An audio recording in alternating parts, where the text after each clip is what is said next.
Un saludo cordial a todos, estimados amigos, participantes del curso El conocimiento de sí mismos. El día de hoy vamos a dar la clase sobre los libros sagrados, que es la antecámara número 11. Y comenzamos preguntando, ¿no? Todos nosotros hemos leído algunos textos, un conjunto de hojas en un volumen encuadernado, y nos preguntamos, ¿alguna vez hemos considerado un libro como sagrado? Palabra sagrado, pues, nos da una referencia o nos da el alcance de algo venerable, algo que se debe respetar. También el término sagrado implica la conexión entre la parte anímica y espiritual con lo divino. Por lo tanto, no se habrán preguntado ustedes respecto a los libros sagrados, un libro tan conocido, por ejemplo, como la Biblia, cómo los escritores de estos textos, cómo han logrado esta conexión con lo divino. ¿No se habrán preguntado esto, estimados participantes? Pues sobre esto vamos a tratar el día de hoy. Entonces recordamos famosos libros, ¿no? Como el Corán, el Bhagavad Gita, Popol Vuh, son libros sagrados, pero también hay muchas otras expresiones del aspecto divino en el hombre. En muchas culturas, civilizaciones antiguas, nos han dejado no solamente escritos, nos han dejado esculturas, tallados, pinturas, tejidos, nos han dejado muchos mensajes dentro de su propio arte. Y nosotros decimos que los libros sagrados no solamente son libros religiosos, sino que son textos históricos e incluso científicos y literarios. Entonces, es necesario, nosotros en esta clase vamos a resaltar que los libros sagrados hablan especialmente de la vida humana en su aspecto más íntimo. Ya en la parte de la doctrina gnóstica vamos a encontrar que los libros sagrados hablan especialmente sobre el manejo de las energías sexuales. Y en clases anteriores hemos visto este símbolo del pez en el agua. ¿Qué es lo que queremos representar con esto? Pues resaltando esto de las energías sexuales. El pez simboliza el alma, el agua simboliza las energías sexuales. Por lo tanto, el pez en el agua simboliza la vida del alma en las corrientes de las energías sexuales. Por lo tanto, si nosotros vemos una pecera, por ejemplo, imaginemos una pecera que está contaminada, sucia, no hay oxígeno, pues el pez que está ahí va a morir. Rápidamente se enfermará y va a morir. Pero en cambio, si el agua de la pecera está limpia, tiene oxígeno, el pez va a vivir. Por lo tanto, las energías sexuales, en nuestro caso, es el tratamiento que vamos a ver en esta clase. ¿Y a qué nos referimos con el manejo, el tratamiento de las energías sexuales? Pues en la clase anterior nosotros vimos tres leyes: la reencarnación, retorno y recurrencia. De estas leyes, el gran conglomerado de la humanidad está en la ley de eterno retorno y recurrencia. ¿Y esto por qué? ¿Por qué nosotros estamos bajo ese condicionamiento? La naturaleza se sirve de la ley de retorno y recurrencia para poder depurar esas aguas que nosotros no pudimos depurar en vida. Por lo tanto, cada vida que se nos da a nosotros es una oportunidad de purificar las aguas. Esa purificación se da justamente a través de la ciencia de la alquimia, que nosotros hemos visto en Antecámara 7. Pero nosotros no, estamos condenados por la ley del eterno retorno y recurrencia porque vivimos en fornicación.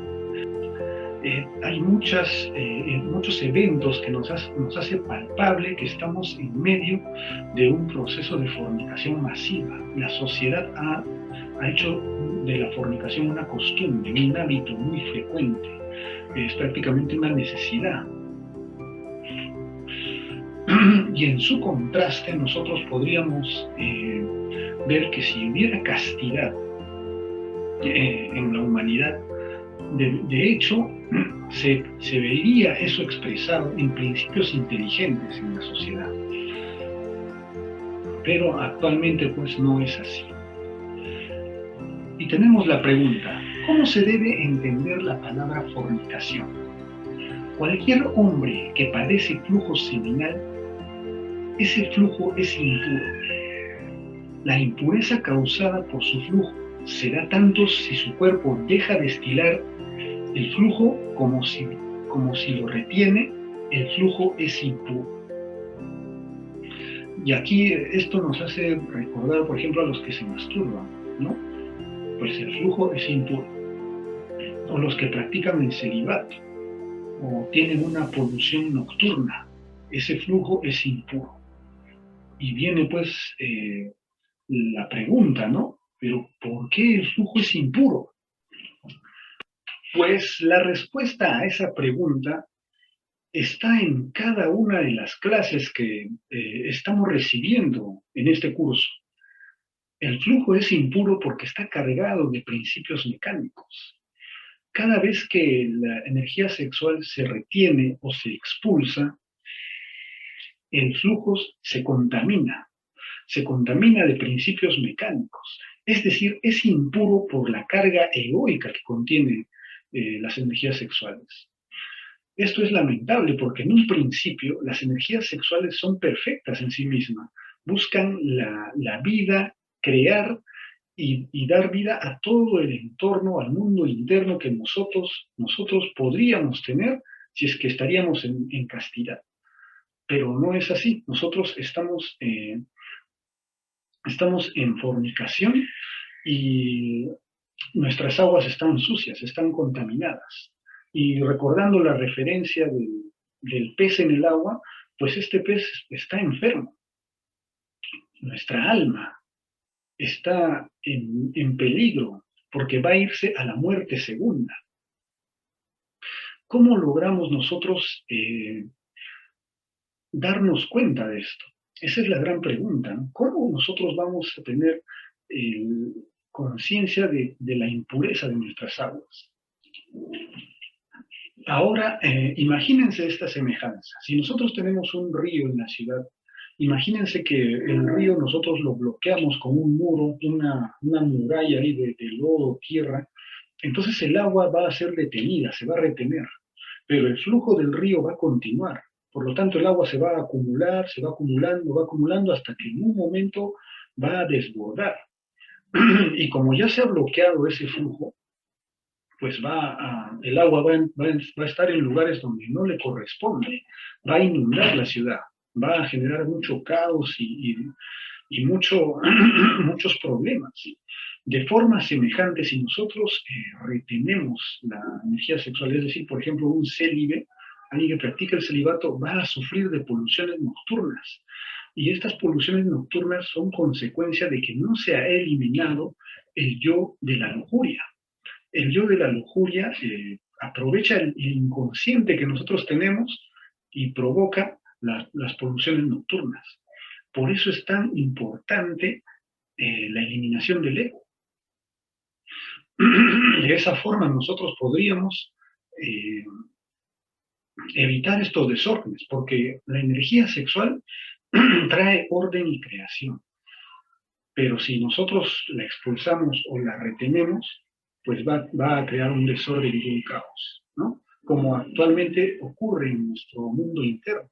Nuestro mundo interno está repleto de ego justamente por toda la fornicación que hace cada uno de los yoes, ¿no? Anteriormente habíamos mencionado que Da a pensar de que el flujo solamente es físico, externo, como alguien que se masturba, por ejemplo, ¿no? Pero el flujo va más allá, implica en el pensamiento también. La fornicación, por eso, es un principio mecánico muy fuerte. Si uno, por ejemplo, tiene pensamientos de acoso, de lujuria hacia el sexo opuesto, ya está fornicando. Y es por eso que viene la pregunta: ¿y quién de nosotros cumple la ley? ¿Quién de nosotros cumple el sexto mandamiento? ¿No os dio Moisés la ley y ninguno de vosotros cumple la ley? ¿Por qué procuráis matarme? ¿Por qué no comprendéis mi lenguaje? ¿Por qué no podéis escuchar mi palabra? Estas son aseveraciones muy fuertes que hizo el Maestro Jesús en sus tiempos, y está referenciado en la base bíblica que miran ustedes en la pantalla. La ley del sexto mandamiento dice: no fornicarás. Y nosotros debemos darnos cuenta que quién de nosotros no ha fornicado, si esto ocurre hasta en el pensamiento. Y démonos cuenta que nuestro Jesús dice: ¿por qué procuráis matarme? Debemos distinguir ahí que el Maestro Jesús habla porque está representando al Cristo. ¿Y qué es el Cristo? El Cristo es una fuerza universal que llega le da vida a todo el universo. Y esto lo hemos visto un poco, por ejemplo, en la antecámara 06, con el rayo de la creación. Estamos hablando del Cristo Sol. Entonces, cada vez que nosotros fornicamos, matamos al Cristo. Es decir, se elimina la oportunidad de crear hombres solares, como le dice el Maestro Samael. Las energías sexuales bien tratadas y transmutadas crean hombres solares. Entonces, la humanidad ha tenido la oportunidad de conocer hombres solares. Incluso en nuestra era tan complicada, ¿no? Que ya estamos en un último periodo de degeneración de nuestra humanidad, hemos conocido maestros como el Maestro Jesús de Nazaret, ¿no? El Maestro Krishna, y así sucesivamente todos aquellos que lograron encarnar al Cristo. Entre ellos, por ejemplo, encontramos a Manco Cápac, Kukulcán, Quetzalcóatl, que están acá en la región de América. Y debemos nosotros recordar que cada uno de estos maestros ha dejado enseñanzas. A estas enseñanzas nosotros en la doctrina gnóstica le llamamos enseñanzas cristocéntricas, porque promueven el desarrollo del Cristo interno. Y nosotros vamos a encontrar que todas las Sagradas Escrituras han sido adulteradas. El Maestro Samael ya nos advierte en sus textos que todas las Escrituras han sido adulteradas, pero aún así nosotros podemos encontrar enseñanzas profundas para el bien de nuestra regeneración. Cada libro sagrado establece un factor muy determinante, ya sea para la regeneración de la humanidad o para la degeneración de la humanidad. Y por esta razón, el Maestro Jesús también nos dice que ¿por qué no entendéis mi lenguaje? ¿No? Inicialmente nos decía: ¿por qué procuráis matarme? Y nos dice: ¿por qué no entendéis mi lenguaje? Pues los libros sagrados están expresados en diferentes lenguajes, que evidentemente nosotros los desconocemos. Por ejemplo, en este caso, tenemos el lenguaje simbólico que hemos explicado, ¿no? Del pez en las aguas, ¿no? Y ahí nos da todavía una referencia más, ¿no? El Génesis es un tratado de alquimia sexual, y el Apocalipsis es un tratado de degeneración sexual. Están relacionados al manejo de las energías sexuales.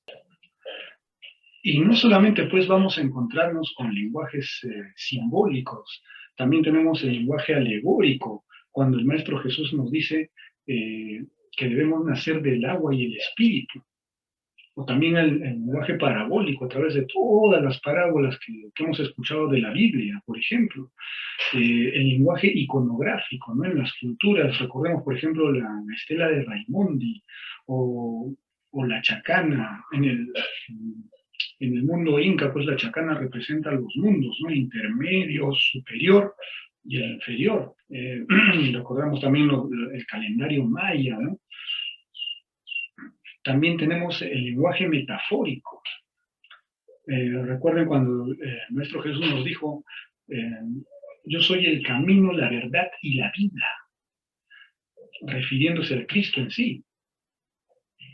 Y finalmente tenemos pues la cábala y la numerología, que son ya pues ciencias muy avanzadas en el ocultismo, ¿no? Esto implica pues un conocimiento de alquimia y también sobre el lenguaje oculto de los números.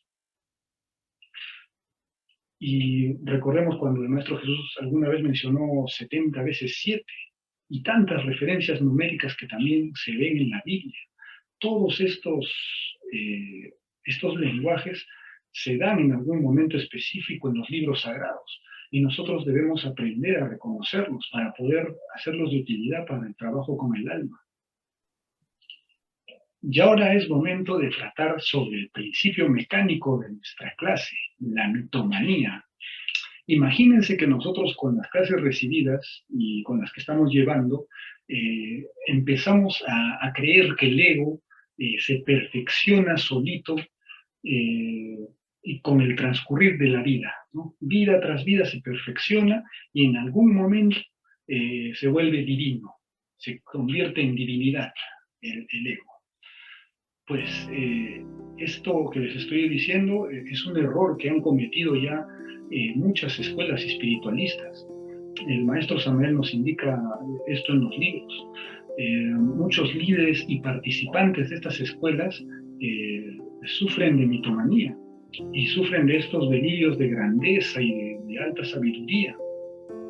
Normalmente con la mitomanía uno confunde las mentiras por verdad o confunde el ego por el ser. Hay muchos que rezan, hacen penitencias, procesiones, hay muchas expresiones de veneración, sin embargo no se conoce nada sobre el tratamiento de las energías sexuales, ni tampoco sobre la eliminación del ego. Es decir, no hay avance en ese aspecto.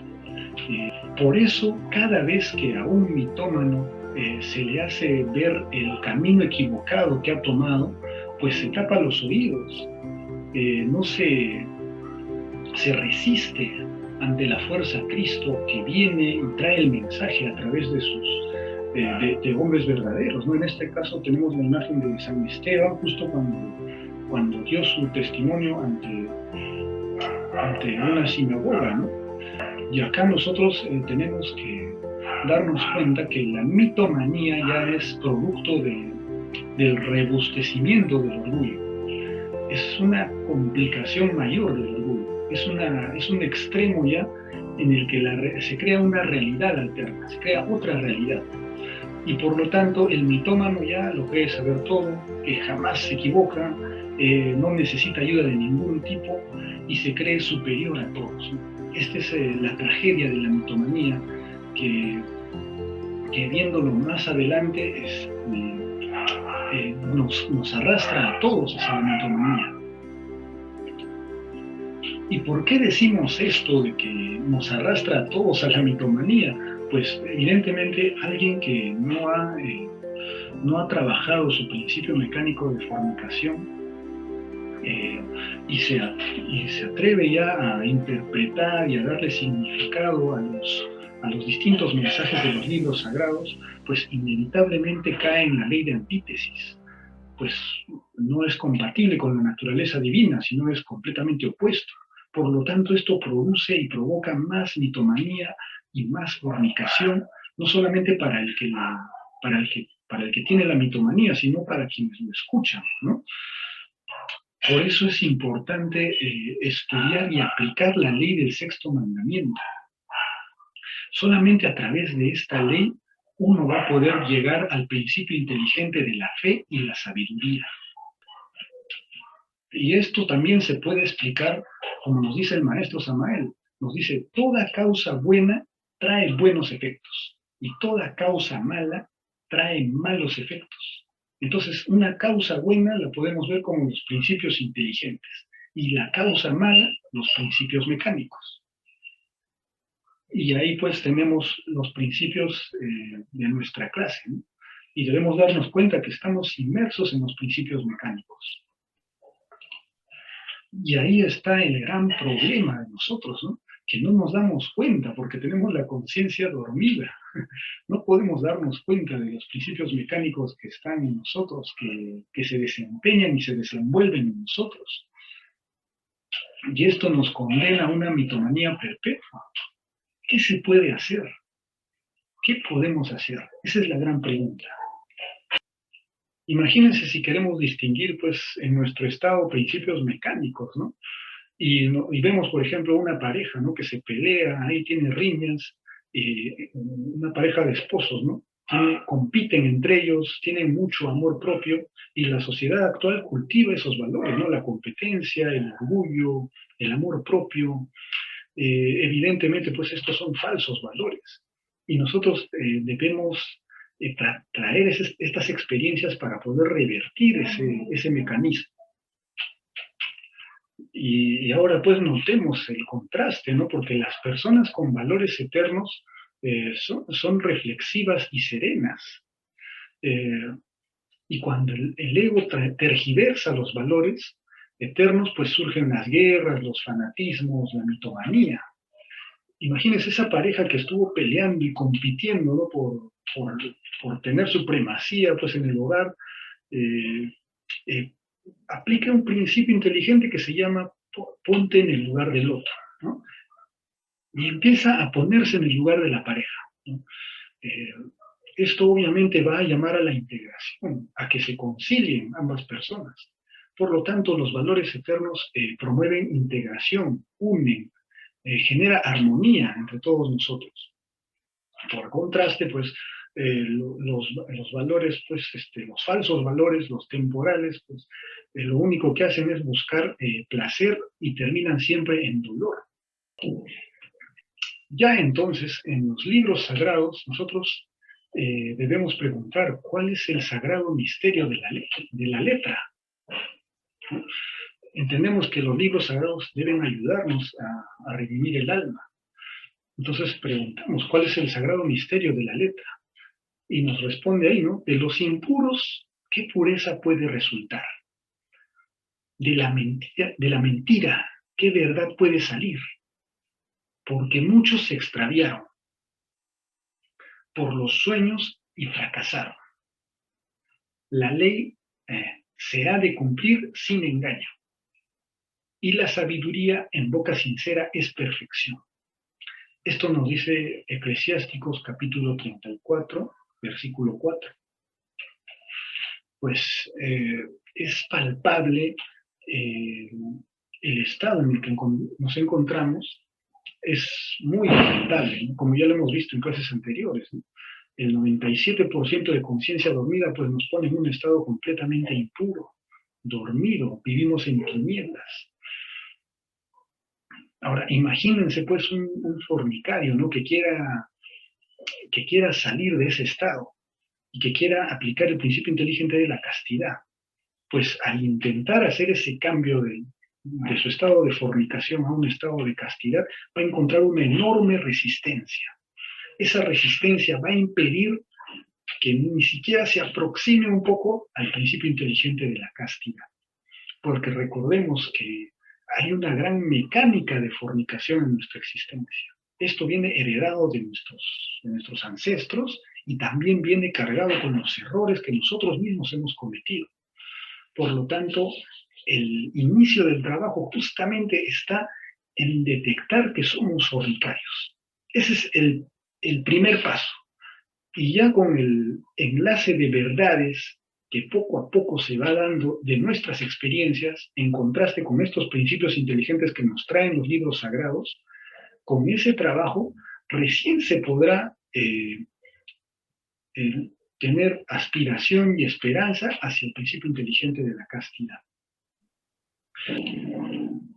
Entonces uno preguntará, oye, pero ¿por qué habiendo tanta sabiduría, no tantos maestros, y aún así la humanidad está como está, ¿no? Pues hemos explicado pues que estamos estas verdades están veladas para nosotros. Y nosotros lo único que podemos hacer es contrastar los principios inteligentes que nos traen los libros sagrados, contrastarlos con nuestra vida personal. Y de esa forma vamos a poder llegar a algunas verdades de nuestra propia caída. Y eso nos va a ayudar a despertar poco a poco, a través de la dialéctica del ser.